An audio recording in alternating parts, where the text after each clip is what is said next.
Ne güzel. Su qovşandır. Əfsanəyə görə Kür və Araz adlı iki sevgili olub. Onlar dağları, dərələri aşaraq gəlib bax burada. Bizim muğam torpağımız. İki filmlə adını kino tarixində yazdıran, Moskvada vəfat etsə də müsəlman adətləri ilə dəfn olunan məşhur bəstəkarımızın qızı haqqında maraqlı bir hekayə var. Söhbət Böyük Dayaq filminin Maya obrazı ilə yadda qalan Tamilla Rüstəmovadan gedir. Tamilla Seyid qızı Rüstəmova 1936-cı ildə Bakıda anadan olub. O, 1959-cu ildə Moskvada yerləşən Qneysinlər adına musiqi institutunu fortepiano ixtisası üzrə bitirib. Tamilla Rüstəmova Azərbaycanın görkəmli bəstəkarlarından biri olan Seyid Rüstəmovun böyük qızı idi. Onların ailəsində 2 bacı və 2 qardaş böyüyüb. Tamilla Rüstəmova hələ həmin akademiyada oxuduğu illərdə orada vokal ixtisası üzrə təhsil alan latış tələbə Olgiritlə tanış olur. Zaman keçdikcə bu tanışlıq daha da yaxınlaşır və onlar münasibətlərini rəsmiləşdirmək qərarına gəlirlər. 1959-cu ildə akademiyanı bitirdikdən sonra gənclər ailə qururlar. Gənc ailə yaşamaq üçün Latviyanın paytaxtı olan Riga şəhərinə köçür. Bu evlilikdən onların Velta adlı bir qız övladı dünyaya gəlir. Əminlər, nə eləyək? Deyir ki, yağlamasanız maşın gəlməyəcək. Necə yəni yağlamasanız? Deyir ki, müdürün boğazını fermanın kərə yağı ilə. Sən müdiri deyinin ki, Rüstəm əmi fermanın yağını dağ eləyib, qurquşun kimi tökər onun boğazına, qiyamətə qədər səsi çıxar. Elə buna görə də maşın gəlməz də. Riga şəhərində Tamilla xanım uzun müddət musiqi məktəbində fortepiano ixtisası üzrə müəllim kimi fəaliyyət göstərir.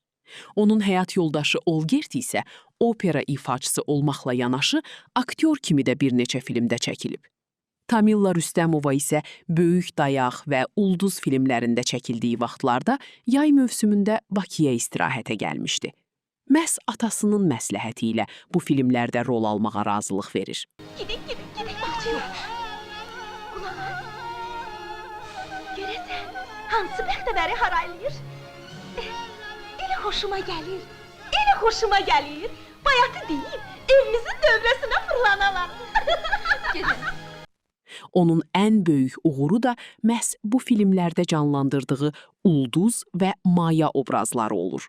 Bu rollar Tamilla Rüstəmovanın adını Azərbaycan kino tarixində yadda qalan simalar sırasına yazdırır. Lakin Tamilla Rüstəmovanın Olgertlə evliliyi uzun sürmür. Təxminən 10 il sonra Azərbaycanlı aktrisa latış həyat yoldaşından boşanaraq Bakıya qayıdır və yenidən valideynlərinin yanına köçür. Bakıda o, Bülbül adına musiqi məktəbində fortepiano müəllimi kimi fəaliyyət göstərməyə başlayır. Ölkəsindən də yaxşıdır. İldə 2-3 dəfə məhsul verir. 2-3 dəfə? Bəli. Çalışan götürər.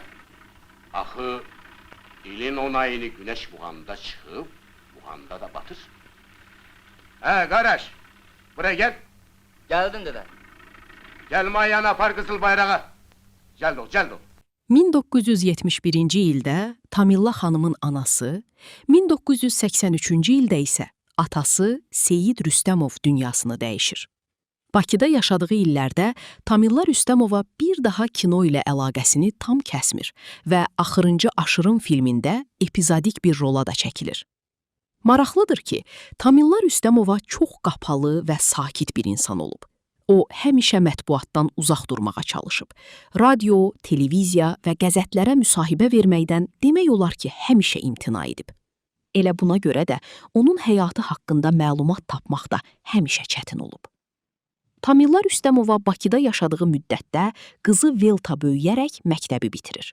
Daha sonra ali məktəbdə təhsil alaraq rus dili və ədəbiyyatı, mədəniyyət və psixologiya ixtisasları üzrə təhsil alır. Paytaxtda müəllim kimi çalışan Velta, daha sonra Igor adlı bir şəxslə ailə həyatı qurur. Deyilən məlumatlara görə, Tamilla xanım ikinci dəhədə ailə həyatı qurub.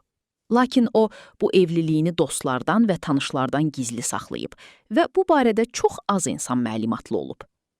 Uzun müddət ürək xəstəliyindən əziyyət çəkən Tamilla Rüstəmova 2020-ci il 23 iyul tarixində 84 yaşında Moskvada vəfat edir. O, Moskvada dəfn olunsa da, nəşinin müsəlman adətlərinə uyğun şəkildə əvvəlcə Moskvadakı məscidə aparılıb, daha sonra dini qaydalara uyğun olaraq torpağa tapşırılıb. Beləliklə, cəmi 2 filmlə tamaşaçıların yaddaşında qalan Tamilla Rüstəmova Azərbaycan kino tarixində özünə məxsus iz buraxan simalar sırasında xatırlanır. Azərbaycan kino tarixinin pərdə-arxası hekayələrini qaçırmamaq üçün kanala abunə olun və zəng işarəsini aktiv etməyi unutmayın. O köhnə zaman idi. Gəlin qul kimi dururdu hamının qabağında. O mədəniyyətsizlik idi. Kes sesini! Bircə sən qalmışdın mənə mədəniyyət dərsi verəsən.